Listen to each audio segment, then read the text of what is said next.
newsletter that went out to the public, and it was a scripted newsletter to ask specific questions in this meeting. And the purpose of this meeting, to my understanding, was to meet concerns of the public and not leave the public attack on public officials. We're all here to the benefit of the community to make this a better community so we can all work together. But I'm missing question number one. I'm trying to see where. I'll start with large question number two. What is the Commissioner's plan to ensure accountability and transparency in the billing process for Mr. Loosley with his work? Well, Mr. Loosley, as today, has billed the county out around $800 thus far. He can essentially work on anything and at the county expense. He can even bill time for being out to lunch by local residents. So I'm taking the lunch. All right, keep that down. Will the Commissioner support the entire comp plan as a foundation for the new code? Today, Commissioner Coombs and Park have not said they will support the plan with resolving Baldwin says she will. We cannot, on this, we want the lands not to be controlled by just a special interest group. We want everybody to be fairly represented in this county. And with what we're getting right now is we're getting a lot of mixed emotion. We got the left against the right, and we're not getting anything accomplished. And I want equal representation for all represented landowners as valid. In my opinion, right now, we have not gotten that. We have went over in one direction, and we need to look at the voice of our large landowners because we're taking their property rights away.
great strength and perseverance, a person who has great knowledge of the process and has many skills to offer the community and the commissioners. Kathy Spitzer's not here. I'd like to thank her for being a professional lawyer, a person who holds her ethics in front of her and says, this is my duty. And she's, I believe, done a great job in serving not only the county, but the commissioners.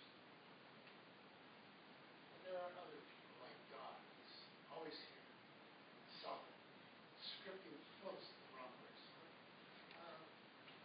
Careful, helping people get to the right place at the right time. And Angie Rutherford, who I used to work with, and I wish I could have gone to Yale School of Forestry to see forestry was started by different Pinchot, who's the father of the Forest Service. So thank you for each of those people who has contributed and has had a stabilizing influence on the turmoil that is before us. Thank you.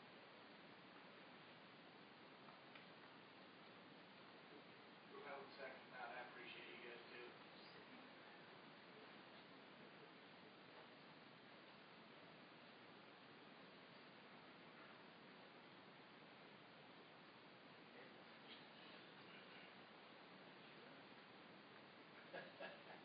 Happy Laura. Or else get it. We're neighbors. We are, yeah. I'm totally unscripted because I'm Andy's neighbor, except I haven't built on that lot. But I lived in Tijuana for the last, had a house for the last 10 years. Dieter Connect. Got everybody. by my height. And I also want to thank Kathy Rinaldi. I followed the board closely over the last 5 or 4 years. And I was really struck with Kathy's professionalism and how deeply she dug into the issues and tried to be fair to all sides. And I'm also impressed with Kathy Spitzer's work in the last few years that I've followed her.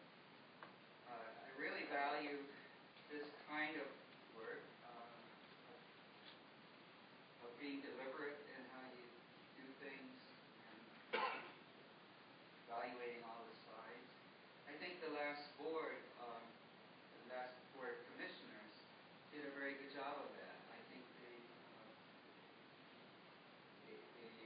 worked very hard to produce a fair, comprehensive plan. It was drawn out, a lot of meetings, and brought in a lot of people. And I think they tried to come up with solutions that fit the whole county and helped us. So I hope this really continues to be followed in your work. That plan has a lot behind it, and there's some people disagree with some of it. It's kind of it was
other than that, I really encourage you in your future work.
since you said that the large landowners think that their property rights are not being represented, or as I hear constantly, are being taken away from them, then what are those property rights that are being taken away from them?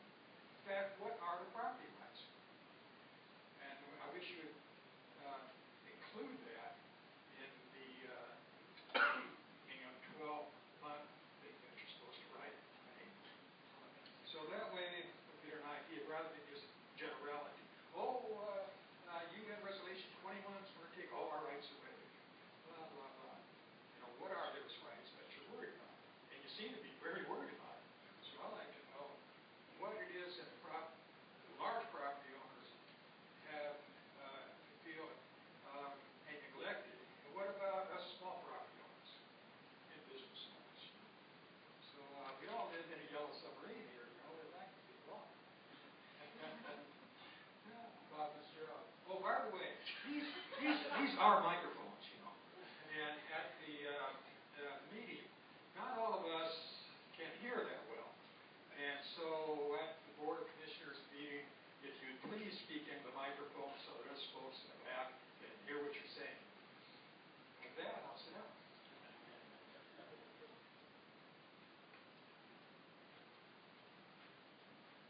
think when you address an individual on the phone and says, I know we don't see eye to eye on this, we don't agree, you've already cut off communication. When as soon as you make that statement, you've said, I believe the way I believe, and what you have to say, go ahead, it's my job to be talked at, but I'm not going to process what you have to say to me. You processing what I'm saying right now? I think you are, because you're paying attention. Okay? Your role here is to listen to many voices. You weren't put here as a king. You were elected to serve everyone, not one group.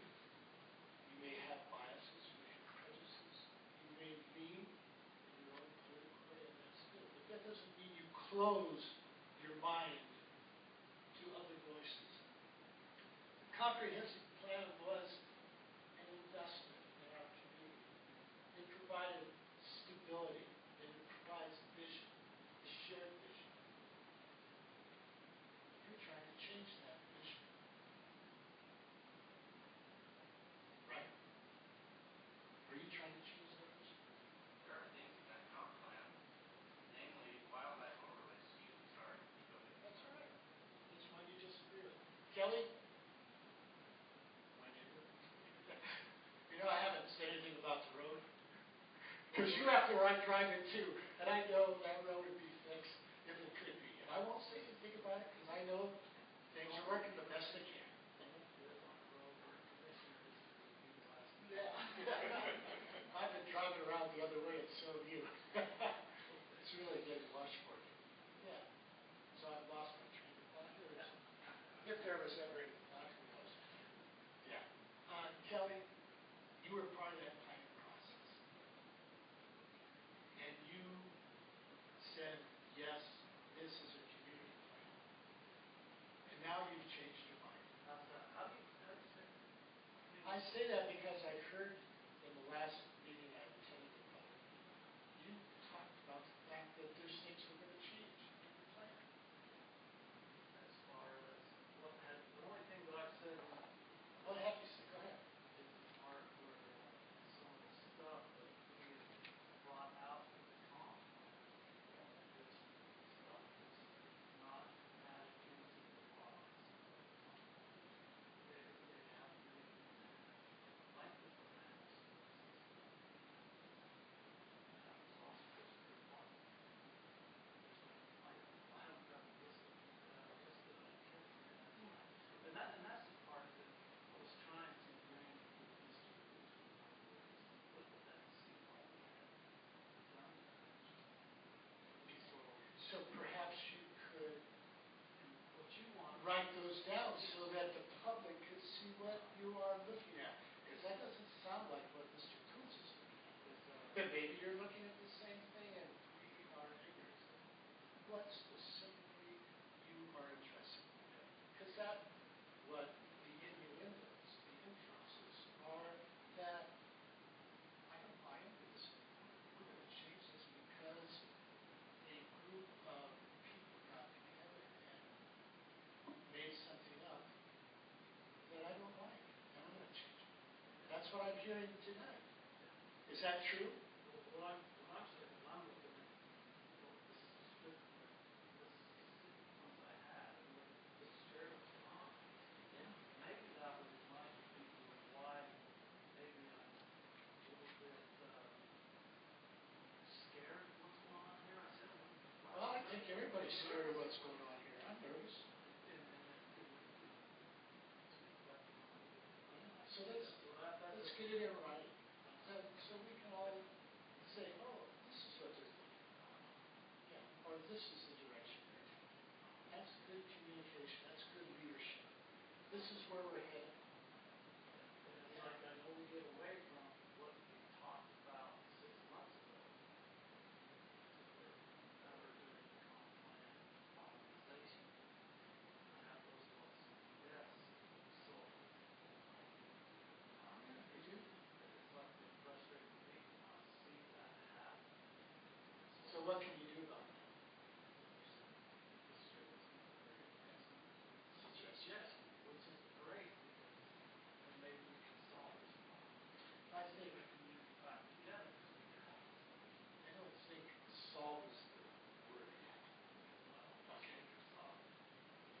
we can bring out information to let people know where we're headed. So then we can get informed discussion. Right? We need informed discussion, not generalities or I feel this way about it. What are we really doing here? You know, and with that in mind, I think I'll say that.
only thing I'm saying, I have a feeling that it's not a good feeling for me, that there's been an awful lot of good people working on this thing, and said what I sense, I don't have any right to, because I don't even know you mentioned, but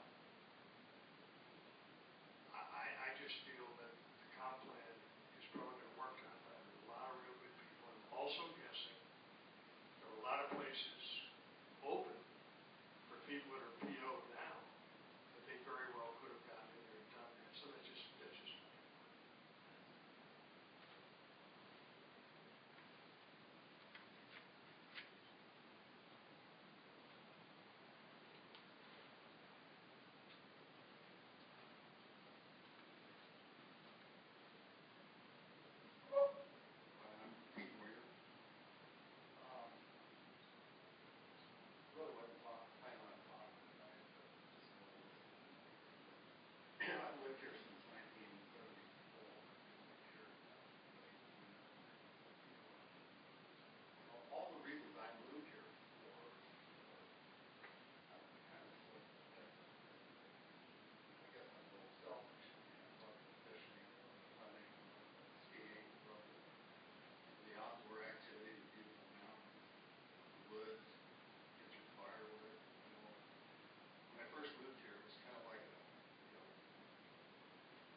I'm Jen Moreland.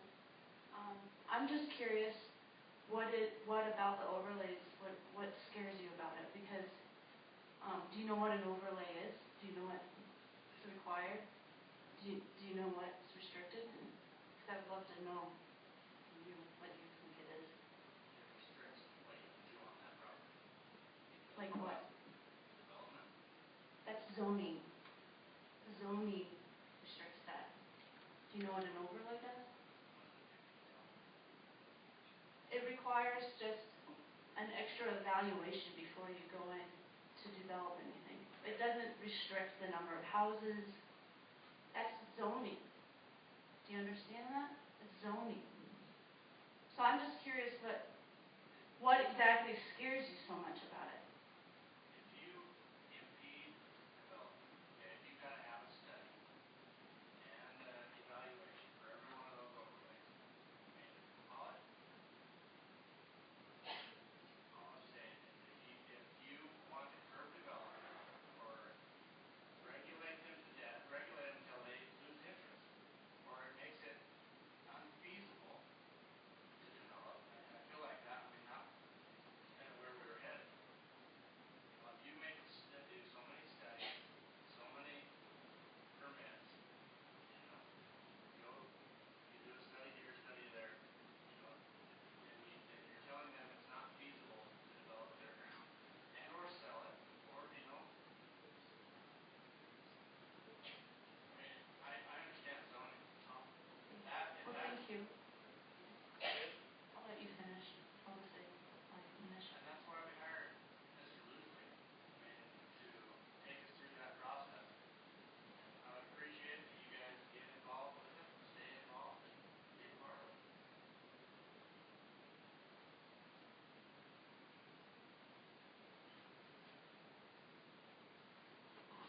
My turn now. Hey, listen, the overlay thing's kind of interesting. I kind of like step back and see what if I live, say, in 2,000 miles away, and I want to buy a new 800 outlet. I see there's lots of lots already for sale. I just want to buy one of those. But if, say, a large landowner was competing with all of that, these existing lots that are already there, it's kind of like fish in a barrel. Everyone seems to want these days.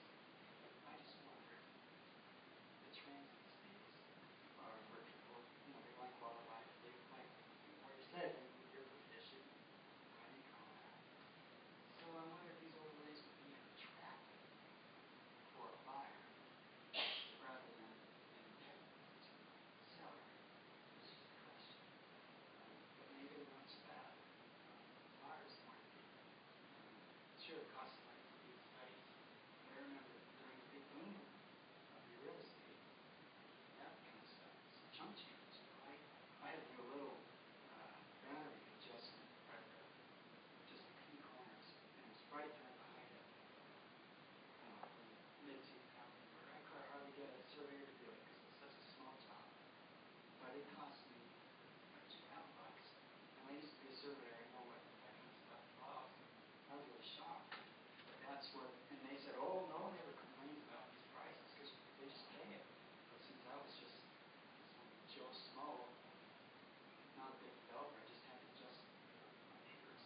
That was an eye-opener for me. That's the closest I ever got to up in Tetonvalley. Our place we bought is an old homestead. We set it up before any of the subdivisions were made, so it's not involved with any of the planning. So that was my first little experience with it. But anyway, my main point is that these overlays may not lead to that still. So as long as we get the strategies in. Well, I would agree with you if somebody comes to you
think most everybody, if we went around and asked everybody here, everyone would think they're a property rights person.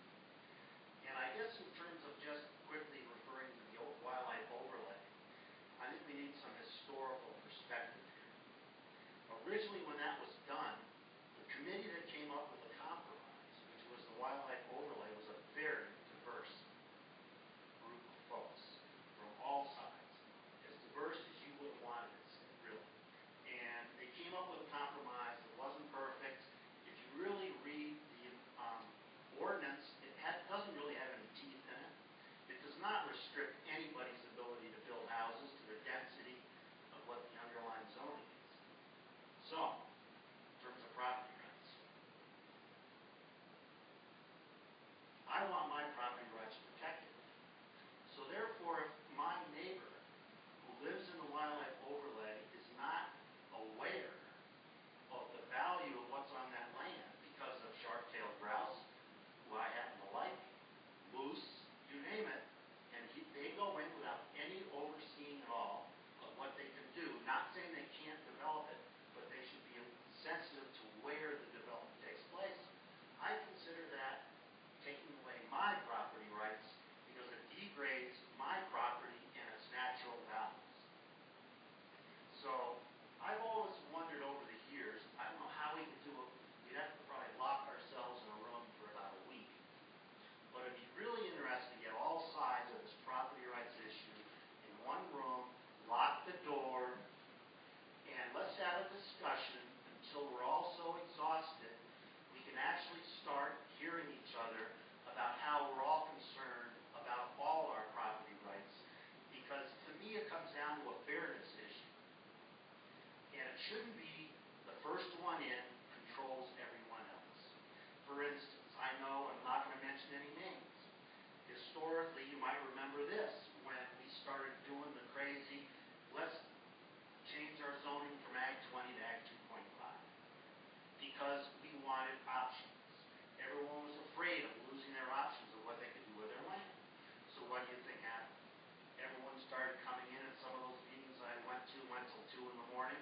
We'd have 5, 6, 7, 8 parcels of ground changed from Ag 20 to Ag 2.5. And when you looked at it on the map, it turned out to be these big peninsulas, because you could not change your land from Ag 20 to Ag 2.5 unless it abutted another Ag 2.5 piece. So you start with a one change, then you do the next change, the next change, and the next change. Now they did that in order to protect their options. Well, what about if you had moved here, just like we were saying, I want to live in the county, I want to be in a rural environment, and I put my hard-earned money down, and I live in an Ag 20 zone. And sure enough, what happens 2 years later? All the ground surrounding me has been changed to Ag 2.5. How does that protect my property rights as an Ag 20 landowner? I've never been able to figure that out. You can't have it both ways. And I think it comes down to, if you want fairness, which I think we all agree, we all want fairness, and if you want to work together as a community, it's a question of, do you believe in planning and zoning or not? Planning and zoning isn't going to satisfy all of us. But it's the big picture again. We all aren't going to get what we want. And I guess I have to counter Mr. Moyer here a little bit. I worked on the comp plan, rural ag committee. Did I get what I wanted on that committee? I don't think so. Did I get some of the things I thought were important? Yes. Did the other side, meaning not the other side, but did the larger landowners and so forth get what they all wanted? No. Did they get some of what they wanted? Yes, I think they did. And so I think none of us are all going to get what we all want. We all have to give up something and to live as a community. And I guess we need to keep that in mind, that we aren't, there's no right way or a wrong way. There's just a way, the best way possible at the time that we can do it and work together. We all aren't going to be totally happy. And I think all of us in this community have got got to realize you don't always get what you want. And you've got to not just look at your own piece of ground and put the blinders on and say, that's all I care about. Because if that is all you care about, then in my opinion, you aren't part of the community as a whole. Simple as that. When we work on these big issues, we got to look at the big picture. And I think we can't do it. I mean, you know, I compliment Sid. I mean, that's what he's trying to do. That's what you're all trying to do. And it's a tough question, but some of the issues that keep coming up that stop us, in my opinion, from moving forward are a property rights discussion. Like I said, I'd be afraid to be on the panel, but I really think it'd be interesting to really get down to the nitty-gritty, get down in the mud. You know, what are property rights? What does that mean for all of us here? Because people who rent have property rights. People who have small parcels have property rights. Certainly large ones have property rights. So anyway, not to beat that dead horse, but I just wanted to stand up and think that, and just say that, you know, you've got to protect my property rights too, and you weren't doing it. But just think about those big tentacles of octopuses that changed ag ground from ag 20 to 2.5, and how that changed a lot of people's lives. Without, I don't think, thinking about the big picture. Thanks. Corey, what's that? If a person was built a house, just a garage, glass, some house, who's that house was protected? Who actually has the Building up on the hill, how did I affect anything? Well, that's sensitive. But it is a sensitive area. And matters to us. No, it is sensitive, and that's why I preserved the whole piece except for my footprint where my house is. There can be no other development on that piece of property. So, Period. but you're not in favor that on the other side of the building, you have a house that you could put on that, not be No, that's not what I'm saying at all, Kelly. That's what I think. Kelly, I think you're misunderstanding the whole point of the wildlife overlay. It doesn't tell me that I can't build. All it asks me to do is do more research into where that building should take place in relation to what the natural values are in that piece of ground. So I'm saying it seems like a simple thing to me, right? I have 3 building sites on my piece of property. One of them that happens to be a shark-tail left, right? What do you think in terms of as a community benefit? Because if you're a bird hunter, right, why not protect shark-tails? Correct? Okay. So if I have 3 choices, one of them is on top of the lect, the 2 others wouldn't affect the lect, is that taking away my rights by allowing me to build a house right on the shark-tail lect?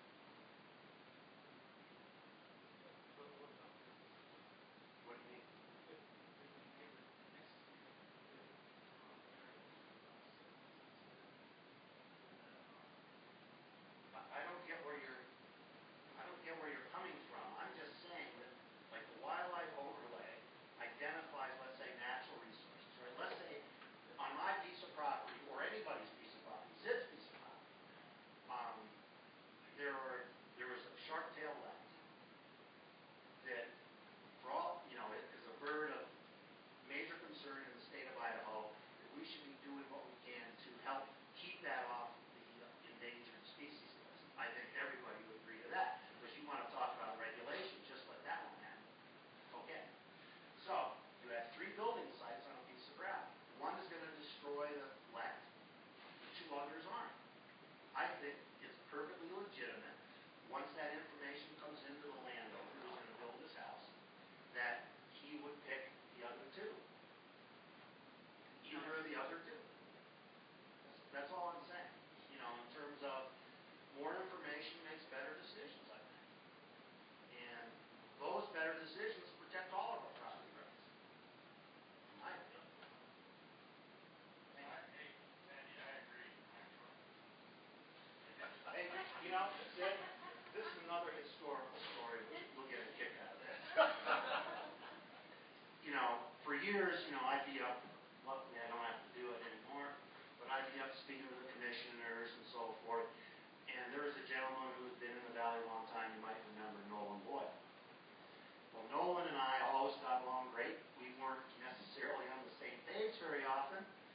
sometimes we were. And I remember at one meeting, he got up after I spoke and said, you know, I'll buy you a drink.